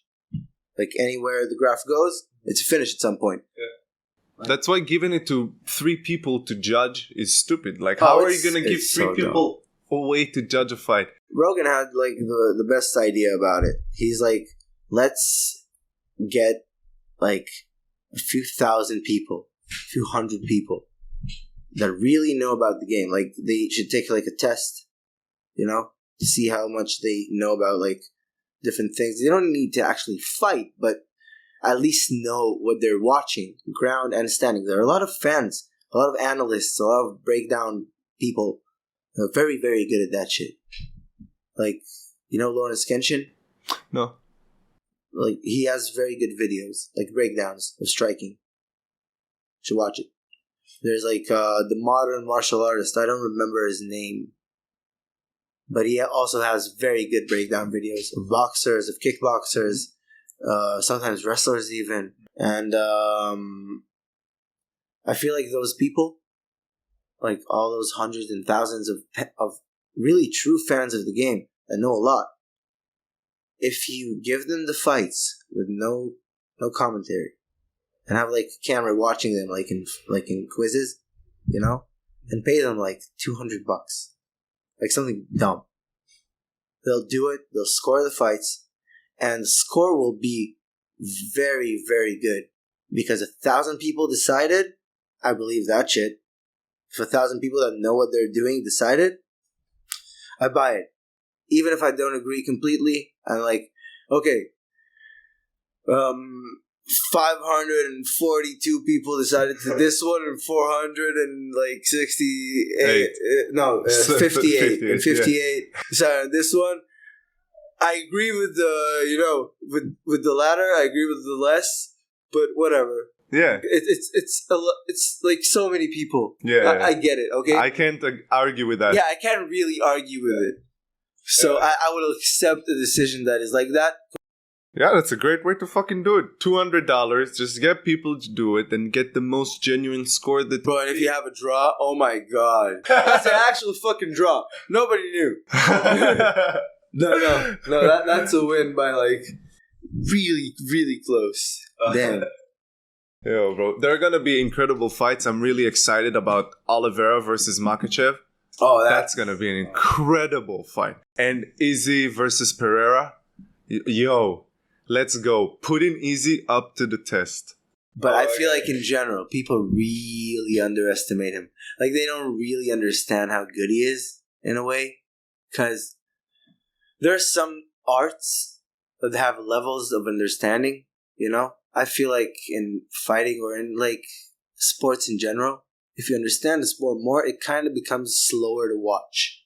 You can see more of what's happening. And for people that can really see what's happening, the small things, the feints, the movement, the using of, like the shot selection and using the feints of the shots that he used and then you can actually appreciate it in a way. He's a virtuoso. He's just like, nobody can actually, at least now in the division, figure out how to hurt him without getting knocked out in the process, without at least getting really in danger of that. Like Gastelum survived, but he almost got knocked out. Mm-hmm. He almost did in the last round. How did they not stop that fight? I was looking at it like, holy shit, because it was really the last moments. Yeah. He wanted him to survive. Yeah. But Whitaker, in the first fight, he truly believed he could hurt Izzy and finish him. And he got knocked the fuck out in the process because he was reckless. Yeah. And everybody else discovered how to not get hurt by him. Okay. Because he's not really a pressure fighter. Yeah. Romero, just avoid him. Yeah. So yeah, okay, you discovered that if you don't fight him, then you don't get knocked out. Great discovery, guys. Like, come on. Do you think Izzy is gonna wrestle Pereira? No. I think he's gonna strike him and use the different striking aspects of MMA and different movement in the cage to basically pick him apart. He's such a better striker. Both of the fights, I watched both of them. The first one, I would score it to Izzy. Okay? But it was like a decision fight. Okay, whatever. Second fight, Pereira won by knockout, which is a clear victory. Okay? But in that fight, before that, there was a standing 8 count for Izzy. So he basically hurt him on the feet enough for the ref to stop it for 8 seconds, which doesn't happen in MMA. Mm-hmm. So in both fights, I believe Izzy won most of the graph. You know what I mean? Mm-hmm. If you count to it until that knockout. Yeah. And I feel like Izzy could hurt him way before he could hurt Izzy. His striking is very good, very intelligent, but it's not as clean as Izzy. It doesn't move like him, and I think it's gonna show. But I mean, I could eat my words, but I don't really think that it's the same level yet. I think Pereira is kind of rushing into it a little bit. He hasn't fought the same level. The UFC is promoting it. Yeah, of course. Yeah, but it doesn't mean that it's for his sake. Like Shimon Smotritsky. Yeah. Last 2 times in the Dana White Contender Series, in the right? first one, at least in the first one, it wasn't an actual good decision to say yes to that fight. He's 21 in that time. And Mike Mallet, I know him. I saw him train. He trained with Tom, my coach. He's a very, very good fighter, very well-rounded, high-level black belt, did mostly jiu-jitsu in the last 4 years until he went back to fighting and finished in his last 3 fights, everybody in the first round. So he's in a very good role.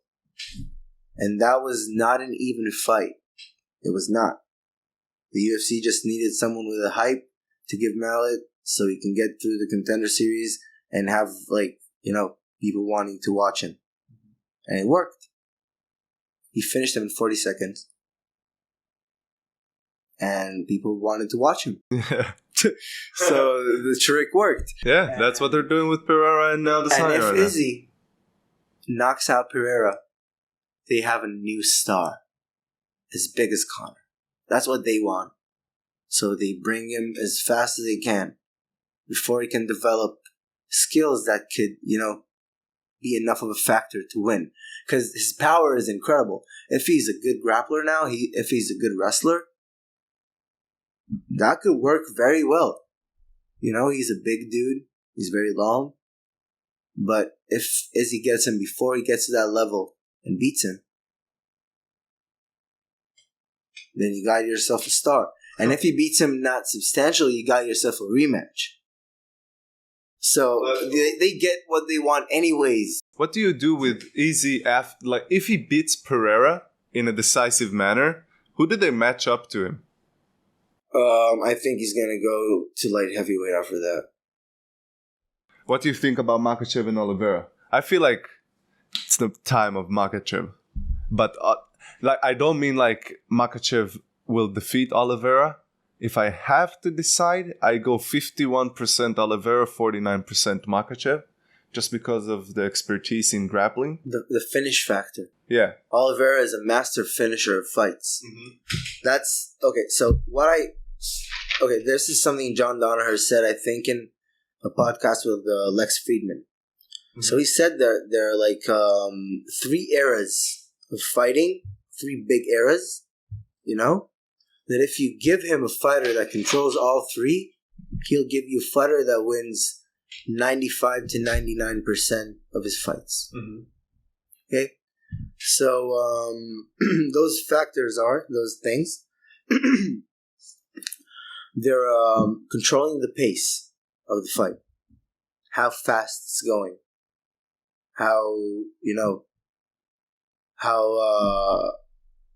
How much pressure you put on each side, how much movement there is, how much volume of strikes, how much damage is accumulating, that pace. Okay?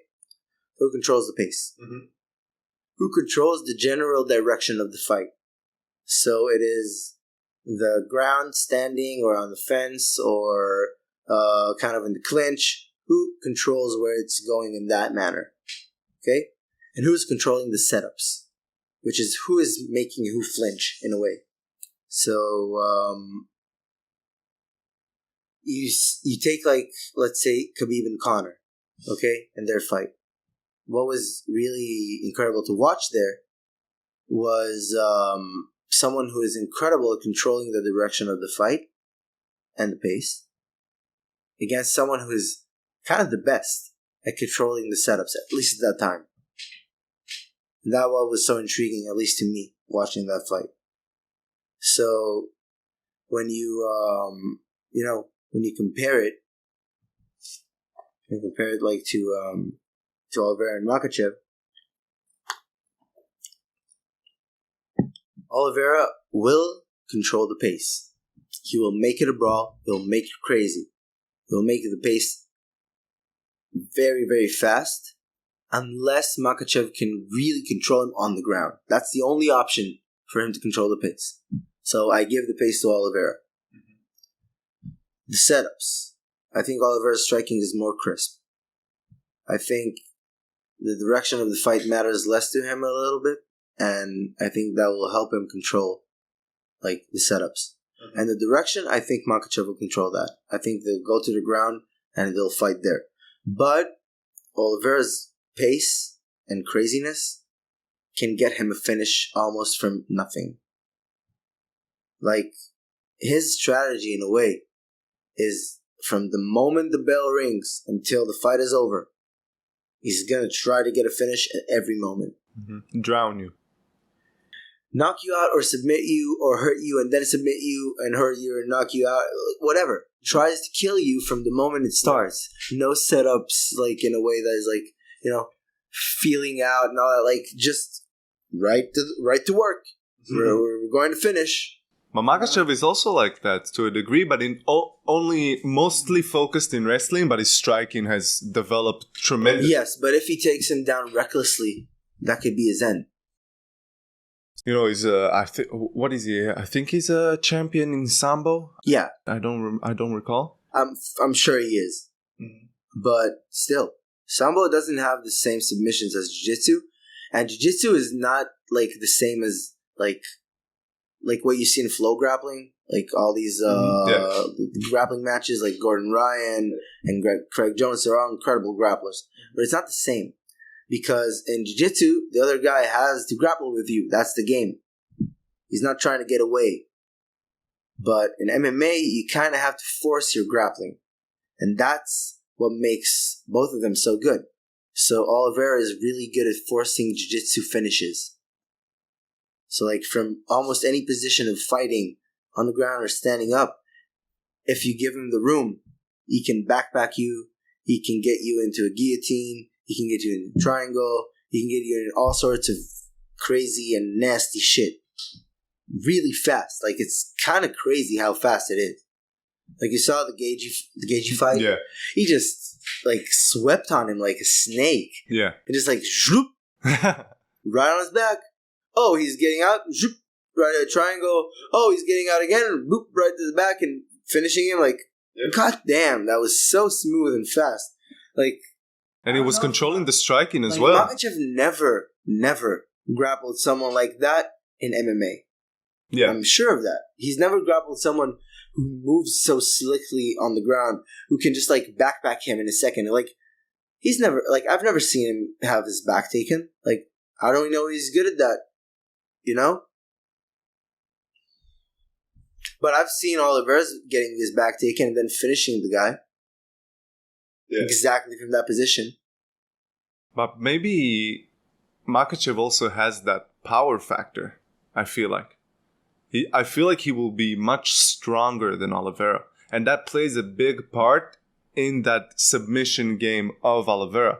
So maybe he will match up better than what Gaethje does, than what Gaethje was, because Gaethje is not as strong as Oliveira on the ground. Like, it's a different kind of strength. It's a leverage kind of strength. Yes. It's a different kind of strength. So I feel like maybe Makhachev would be able to maybe sort of outpower Oliveira in a way that he's not used to it.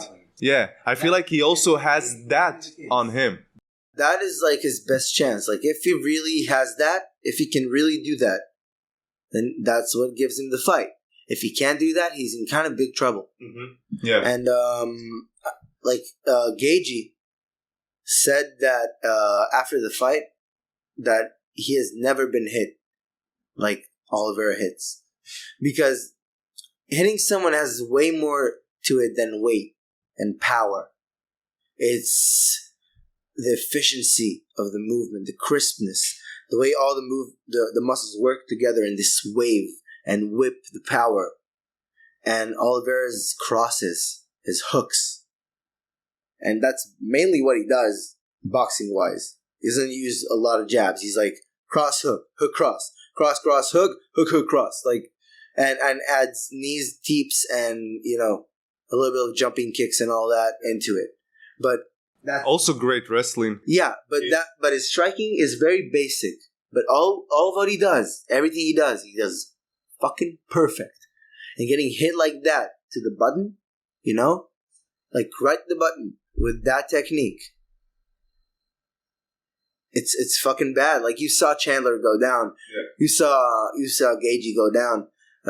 Did he knock down Poirier? I don't think he did. Poirier definitely knocked him down. Yeah. But you saw him, okay, like Flash Gordon, like what's his Flash is his nickname. He knocked, like, Oliveira knocked him out too. Mm-hmm. Like, he just, like, this short right hand, boom, just, like, took his consciousness right out. I saw a technique breakdown of his fight versus Gaethje. So he was setting up, like, he was in a tight clinch with him, and he saw that Gaethje likes to kick after they break from the clinch and lower his hand. So you saw a breakdown of Charles like reacting to it in different points, like 3 times in the fight. And you see like he sets it up at the end. He clinches with him, breaks from it, gets the kick, dodges the kick, lifts the leg up, and gives him the cross that knocks him down and just jumps on him instantly. It was incredible to watch. It was like a spider on its prey. And fucking taking the belt from him because of fucking half a pound. No, Jesus fucking Christ. No. That I agree in a way. Like, I don't know exactly what happened there and what caused him to miss the weight. They said there was a problem with the scale. Yeah, but like I don't really know exactly the details. You know, it's all got mushed up and fragmented, and now it's nothing true for sure. Mm-hmm. No side is true now. It's gone through media. Fuck that. It's not knowledge anymore. Yeah. But I do feel that if you miss weight in a championship fight, they should take your belt, no matter what. That's the reason they don't have allowances for championship fights. They're like, this is not the 156 pound division. Okay? That's the 155-pound division. And if you want to be the champion, you got to make that weight. What if you're 155.5 though? Then you didn't make that weight. Because you can't cut any more water and make that weight. You'll die. If you need to die to get to the weight, then you're not in that weight. Yeah. Right now, Oliveira can make 155 for sure. But they fucked up in some way that he couldn't with whatever happened in the scale. And it's probably not something that is like 5 pounds. So they weren't the most responsible. They didn't leave room for error. And that should be left. Like, you don't want to almost be at the end of what you can do exactly at the weight. That's not healthy, you know? So I feel like they fucked up a little on that. And he's going to make weight, though. He's going to make weight. I feel like he has a good chance of winning. And even if he doesn't like lose in a bad way, I don't know, man. Gonna get a rematch? I don't know if a rematch, but a small, like a fast lane back to the title. Like one fight and then challenge again, maybe. Yeah, like Gaethje got. Yeah. It was a great fight to put like Gaethje versus Oliveira because like they hyped it out to the fact that Gaethje can knock him out. He's the guy to knock him out. Yeah. I don't know, man. Incredible fights are going to happen. Like, I'm so fucking hyped. I'm hyped for Petr Yan and Sean O'Malley. That's going to be an incredible fight. Who do you think wins that? Okay, my opinion isn't completely backed, but it's like a gut feeling. I feel like Sean O'Malley is going to win. Knockout? What? Huh? Yeah, I feel he's going to knock him out. TKO him, whatever. Mm-hmm. I just feel like Yan, he's an incredible fighter. Great striker. Very, very good overall. I don't think he's ever met someone with the feints and the setups that O'Malley has and the calm. And O'Malley is what I want to, like, you know, learn to do like him the most is calmness when he fights. Like, he moves so fluidly and calmly. And I don't know if Yan ever faced someone like him. And I know people say he fought only cans and shit like that. Like, if you really know how striking works, like, I don't claim to really know, but I have a good idea, okay? Like more than most people who watch the UFC, let's say. He's doing that to UFC fighters. And those feints and setups are incredible. They're clean. And like anyone almost would eat them. They're so technically sound. Like feints are a technique of their own. You need the feint to be technical if you want the person to eat it. Because it needs to look like a punch is coming. So he is a master of that shit. He's very, very good at that from both stances. Super long. Very good footwork. It's going to be a great fight. But I feel like Piotr Jan also has that capability to knock him out as well. I agree. Yeah. I agree. It's going to be a great fight. I wonder, like, a fight that I would really like to see is Sandhagen versus Sean O'Malley. I agree also. Oh, shit. That fight would be a fucking home run. Definitely. Yeah. That could be like a rock, paper, scissors situation in my head. Where Jan beats Sandhagen beats Sean O'Malley. And O'Malley beats Jan. But I don't know, man. We'll see. We'll see. So, like, in life in general, do you ever take, like, this martial art understanding that you got, like, understanding that you have to focus towards some goal? Like, do you take it to different perspectives in your life? I would say that I'm starting to look in that direction. The last 2 years, I was very tunnel visioned in a way that was sometimes not even good. Like, I don't know if it's that good to train so much. Like, the amount of knowledge that your brain can accumulate has a maximum. And if you overflow it, then you don't get to the maximum. You get to less than it. Because, like, let's say if you drink out of, like, I don't know, a drain, you know? Or whatever. Like, the word for this thing is not the drain. The drain is, like, what? The faucet? The faucet, yeah. Faucet water. So, if the faucet is, like, so strong that it'll hurt your mouth, drink it, then you don't get as much water as, you know, less of a stream, but you can actually drink all of it. So I think, like, I even trained a little bit too much, thought about it too much, and I'm trying to reclaim a lot of the things that I kind of set aside in all those years. Like, I draw. I'm pretty good. You know, I drew all my tattoos except for the one on my leg, on the side of my leg. That was drawn by Lera. Or his fiance. She's a tattoo artist. She's incredible. She wears kinkipod. Look her up. Lerato Tattoo. I have this. It's from the Little Prince. So what do you think it is? Little Prince? Yeah, so what does it look like? A rock. So in the book, it's like a part where the Little Prince is asked to draw something. And he brings back a drawing and he asks, like, the dude, like, what it is. And he's like, oh, it's a hat. And he's like, no, it's a snake that ate an elephant. Is that what it is? Yeah, look at that. Like, now you see the elephant probably.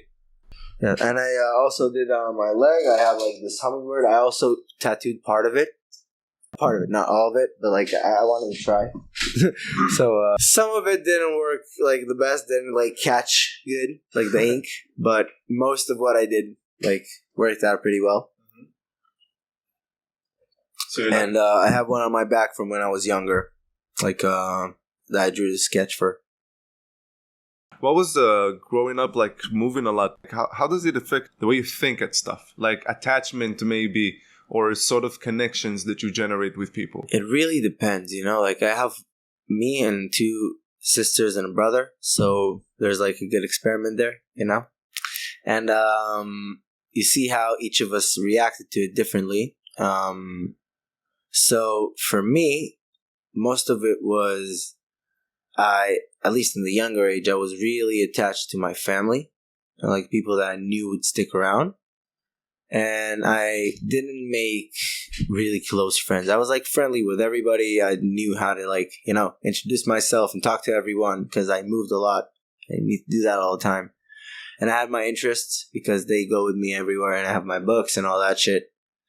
And it's not moving around that much. It's not like people that are, like, you know, in the U.S. Army, like, kids. that move around each year and shit like that. That's horrible in my opinion. Like, how can you grow up like that? But we did move pretty much a lot. And it gave good things and bad things, you know, like it takes a long time for me to really get you know, a good connection, a friendship with someone that I really, really like, you know, get close to, admire. There are not a lot of people in my life that I can like put in that place. And that has a good side and a bad side to it, you know? Mm-hmm. So I think all of the aspects of that. Brother, you're a brilliant person, and it was great having you on the podcast. Thank you, man. I appreciate you so much. Is there anything else that you would like to say before we wrap this up? No, not really. Not something specific, you know? All right. Where can people follow you? On Instagram, Omer, how do you call the underline? Underscore. Gadot, Gadot. Give that a follow. Let's go. See you guys.